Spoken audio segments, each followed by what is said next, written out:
The time has passed. I guess that's the name of a video that TJ does. Life just shut up, and I wanted to respond to it.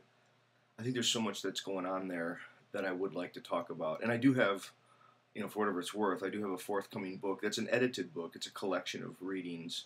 I have a chapter in there, but I compiled it, and it's on ethics, morals, and laws throughout history.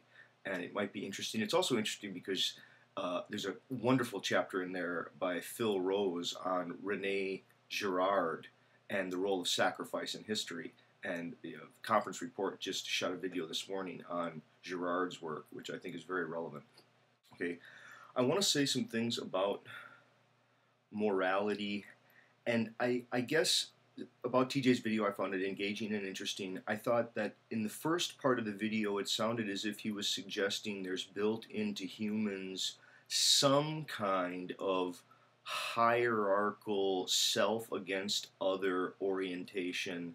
And then later in the video, I guess he was arguing more toward cooperativism is sort of in our nature. So it was a little bit hard for me to get a beat on it. I would say that if you go to Nietzsche's writing, or if you go to the great anthropological works, what you find is that earliest peoples, whatever caused harm in the collective, caused the pangs of conscience. It was the sting of, if you brought harm to the collective, you were bad. That was immoral.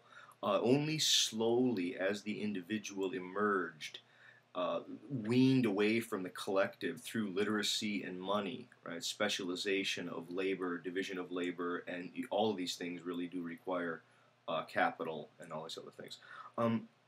I think his concerns, this is what I would mostly like to talk about in this video, is his concerns about, do you need violence to solve this, and what is the proper solution? I was at a France Fanon conference many years ago, and there was a moment, and it was, I was maybe 2 or 3 white people in a, active,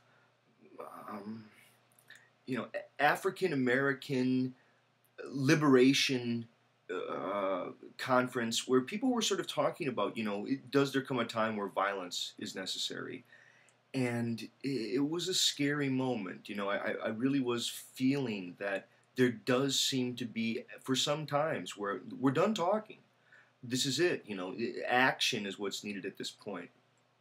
And I understand that.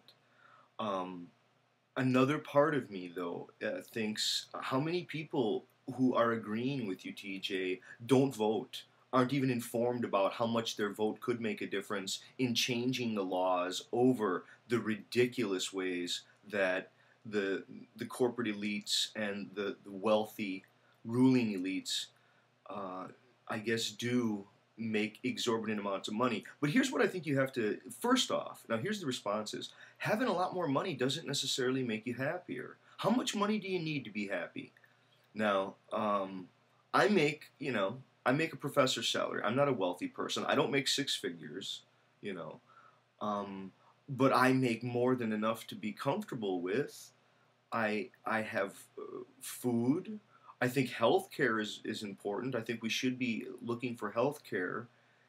And I think sort of the larger question of what to do, I think about morals and about social change, as radical as this would say, and some of this, I think it comes down to, TJ, you're sort of suggesting, if I'm understanding it, that, look, there are some people who are psychopaths, and there's little you're going to do to sort of fix them, and they're mad dogs. That's just the deal. Other people, it's a crime of passion. It's a fleeting act, and it happens, and they have remorse afterward, and this is part of our animality or something like this. As much as I agree with both of those, I would say, how about this as an alternative? And let's try to do this on YouTube. Please help people find this video.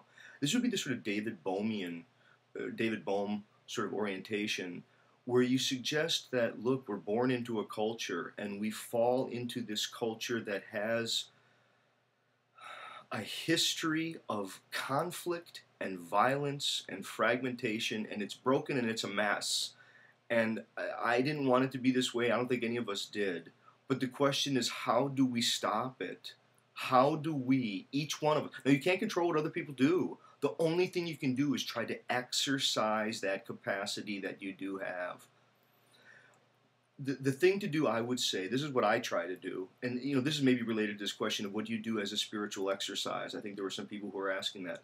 Next time you feel that someone has been unjust to you, or you feel pain, or you feel hurt, you feel like some person, oh, they attacked you out of nowhere for doing nothing, and then you're irritated with that, and then you want to hurt them back. First, watch your mind do that, and see what it is you want, why you think you're going to be happy if you bring pain to the other person, and then see if there isn't a greater pleasure that comes from breaking that chain. You have to learn to exercise it. YouTube is a fantastic playground for exercising both the observing of the flow of thought from emotional and, I guess, riling or emotionally stimulating interactions. You can have interactions, you see so much hostile interaction here on YouTube. Next time someone is hostile toward you, it's not like turn the other cheek because you get to be a self-righteous churchy who thinks you're better than the person. It's exercise that as a capacity, realizing that at one time it was recognized as a source of wisdom in human life. It wasn't a finger-shaking admonishment about do this or you're going to get punished later. It was like, do you want to have tranquility? Do you want to have peace of mind? Would you like to live as a sage does? You can, and you can achieve this, at least approximate it, by exercising a capacity. And this capacity is to observe your mind and then try to break the chain of retaliatory justice. See if you can't learn to feel.